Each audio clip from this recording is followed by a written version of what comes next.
बच्चों good morning बेटा। वैसे आज बारिश बहुत ज़्यादा हो रही है, आप सब घर में ही होंगे।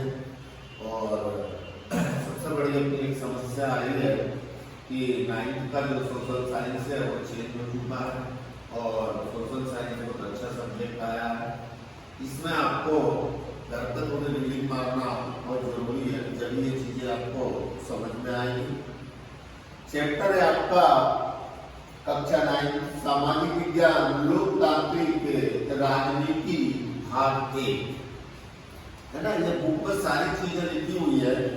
अब इस बुक को यदि आप थोड़ी सी रीडिंग मारोगे और उसको समझोगे तो शायद आपको एक एक चीजें क्लियर हो जाएगी। अब अपन को इसमें से ऐसी चीजें होती कि लोकतंत्र क्या है। अब लोकतंत्र से तात्पर्य एक शासन की एक ऐसी व्यवस्था से है, एक ऐसे रूप से है जिसमें शासकों का चुनाव, शासकों का चयन जनता द्वारा या लोगों द्वारा किया जाता है, उसे लोकतंत्र कहते हैं। लोकतंत्र शासन के एक ऐसे रूप से है। लोकतंत्र का ऐसा ही बोल सकते हैं, लोकतंत्र का शाब्दिक अर्थ एक ऐसी शासन व्यवस्था से, शासन के एक ऐसे प्रजातंत्र से है जिसमें शासकों का चुनाव लोगों द्वारा किया जाता है, उसे लोकतंत्र कहते हैं। अब लोकतंत्र में कुछ ऐसी चीजें होती है जिसके बारे में आप अपन सबको समझना बहुत जरूरी है। आज की अपन जो पढ़ाई कर रहे हैं उसमें इस तरह की बातों का उल्लेख बहुत कम होता है। अब लोकतंत्र की क्या विशेषताएं होती है, लोकतंत्र के क्या गुण होते हैं, उसमें क्या कमियां होती है और उससे क्या हानियां होती है। लोकतंत्र के गुण या लोकतंत्र से लाभ क्या क्या होते हैं। नंबर 1, लोकतंत्र शासन का एक रूप होता है जिसका चयन जनता द्वारा किया जाता है। अब किस तरह के चुनाव को लोकतंत्र चुनाव कहते हैं, तो अपन बोलेंगे कि ऐसे लोकतंत्र को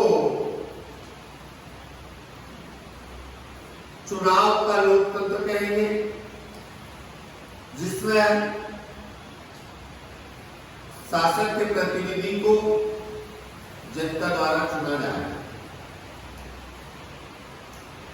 अब लोकतंत्र हर व्यक्ति को अपना शोषक आप बन जाने का अधिकार देता है। दूसरा ये होता है व्यक्ति की न्यायप्रियता लोकतंत्र को संभव बनाती है। यदि व्यक्ति लोकतंत्र को अच्छी तरह से चयन कर लेता है तो वो जनता के हित में कार्य होगा। लोकतंत्र अन्याय के प्रति व्यक्ति को लड़ने के लिए जागरूक बनाती है। यानी लोकतंत्र जो होता है वो व्यक्ति को हर तरह से उसकी सहायता करता है। कहने का मतलब ये है कि जो शासक होता है वो ही सर्वोपरि नहीं माना जाता। कभी भी जनता उसके विरोध में खड़े हो जाएगी और जनता उसको अपने पक्ष में लाने के लिए, गलत कार्य के लिए बात कर सकती है। क्योंकि यदि कोई जनता का हित होता है तो जनता ही उसके विरोध में अपने अधिकार का उपयोग कर सकती है। लोकतंत्र की सारी बुराइयों को और अधिक लोकतंत्र से दूर किया सकता है। अब इसमें अपनी जो गलती होती है उसे सुधारने का अवसर भी मिलता है। लोकतंत्र में यदि शासन की कोई गलती होती है तो शासन को अपनी गलतियों को सुधारने का भी अवसर मिलता है, उसे लोकतंत्र कहते हैं। इसमें दोष क्या है, इसका दोष ये होता है बेटा लोकतंत्र में जो शासक नेता होते एक तो वो बदलते रहते हैं, उनके बदलने से फिर प्रजातंत्र में बहुत सारा आर्थिक समस्या आती है, कुछ चुनाव होते हैं, फिर इस तरह से कार्य में व्यवधान पैदा हो जाता है, कार्य में रुकावटें पैदा होने लगती है। फिर कोई नया व्यक्ति आएगा, नया व्यक्ति उसका शासक बनेगा, फिर वो अपनी कार्यविधि को संचालित करेगा। चुने हुए नेता को लोगों के हितों का पता नहीं होता। कुछ ऐसे लोग होते हैं जिनको अपन चुन तो लेते हैं लेकिन वो जनता का कभी ध्यान नहीं रखते हैं। लोकतंत्र में चुनावी लड़ाई महत्वपूर्ण है और खर्चीली भी होती है। लोकतंत्र में जो दो पक्षों की चुनावी लड़ाई होती है वो जरूरी होती है और जरूरी होने के साथ साथ ऐसा भी माना जाता है कि लोकतंत्र का जो चुनाव प्रणाली है वो खर्चीली होती है। लोकतंत्र में कुछ राजनीतिक सामान्य लोगों में के अच्छाई बुराई का पता ही नहीं होता।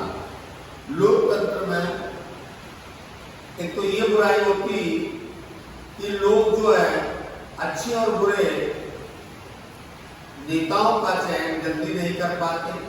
उनकी बातों में, उनके भाषण में, उनके प्रलोभन, उनके विचारों से वो इतने लिप्त हो जाते हैं कि वो उनकी बातों में जल्दी आ जाते हैं। तो ये लोकतंत्र में ही अवगुण है। अब प्रश्न मैंने बनाया था लोकतंत्र क्या है, इसके गुण और दोष। वास्तविक लोकतंत्र किसे कहा जाता है? वास्तव में वास्तविक यानी सही लोकतंत्र क्या है? तो ऐसा कह सकते हैं अपन वास्तविक लोकतंत्र उसे कहते हैं जहां शासन उस देश की किसी भी जनता को भूखे नहीं सोने देती। वास्तविक लोकतंत्र उसे कहते हैं जहां की शासन, जहां का अपने द्वारा चुना गया नेता या वहां का प्रतिनिधित्व वहां की जनता को भूखा नहीं सोने देता। उसके या उसकी जो समस्या होती है जीवन यापन की, उनकी ओर वो विशेष ध्यान देता है, उसे वास्तविक लोकतंत्र कहते हैं। अब बेटा अवास्तविक लोकतंत्र, इसका उल्टा कर देंगे कि ऐसा अवास्तविक लोकतंत्र होता है जो जनताओं के प्रति वो जागरूक नहीं होता। जनता किसी भी तरीके से परेशान होती रहे, उनकी कोई सुनवाई नहीं होती है, उसे अलोकतंत्र कहते हैं। भारत में एक लोकतंत्र शासन प्रणाली है। इस शासन प्रणाली में कुछ हद तक तो लोग कार्य कर रहे हैं, लेकिन कुछ कार्य इस तरह के हो रहे हैं जो केवल एक कहना चाहिए फॉर्मेलिटी या एक दिखावे के रूप में भी कार्य होते हैं। परंतु आज सरकार द्वारा इस तरह की शिक्षा पद्धति में उल्लेख किया गया है। आपको ये चीज नहीं मालूम है कि भारत में एक और विशेषता रही है लोकतंत्र में कि विपक्षीय दल की भी लोकतंत्र में महत्वपूर्ण भूमिका होती है, क्योंकि विपक्षी दल जब कोई सत्ताधारी दल होता है उसके विरोध में वो जागरूक बना रहता है। ऐसा इसलिए करता है कि सत्ताधारी दल अपनी मनमर्जी से अपने स्वयं के स्वार्थ के लिए यदि कोई कार्य कर रहा है तो विपक्षी दल जनहित को ध्यान में रखते हुए उस कार्य को रुकवा सकता है। उस कार्य के लिए वहां कोई भी आपत्ति लगा सकता है कि इससे जनता का अहित होगा। आज प्राय देखा जा रहा है कि देश में लोकतंत्र शासन प्रणाली है, परंतु इस लोकतंत्र शासन प्रणाली की अच्छाई और बुराई मैं आपको बता चुका हूं, क्योंकि दोनों जरूरी है। और आज भी अपन कहते हैं कि क्या एक नेता और उसके परिवार के लोग कोई फैसला ले सकते हैं? प्रश्न आपका थर्ड है, क्या एक नेता और उसके परिवार के लोग कोई फैसला ले सकते हैं? तो आपका उत्तर होगा एक नेता और उसके परिवार के लोग जो फैसला लेते हैं या जो फैसला लेंगे वह लोकतंत्र के हित में नहीं होगा, क्योंकि लोकतंत्र के हित में शासन के द्वारा जो फैसला होगा उसमें केवल शासन का एक नेता, एक परिवार का लोग मिलकर इतना बड़ा निर्णय नहीं ले सकते। उस शासन व्यवस्थाओं में जो पदस्थ लोग होंगे, जो नेता लोग होंगे, वो सबके विचार विमर्श करके कोई भी फैसला लेंगे तो जिससे क्या होगा कि जनहित होगा,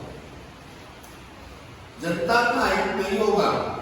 जनता का हित जब भी होगा कि जब केवल एक ही सत्ताधारी परिवार के व्यक्ति मिलकर कोई शासन व्यवस्था चलाते हैं, वह अलोकतंत्र होगा।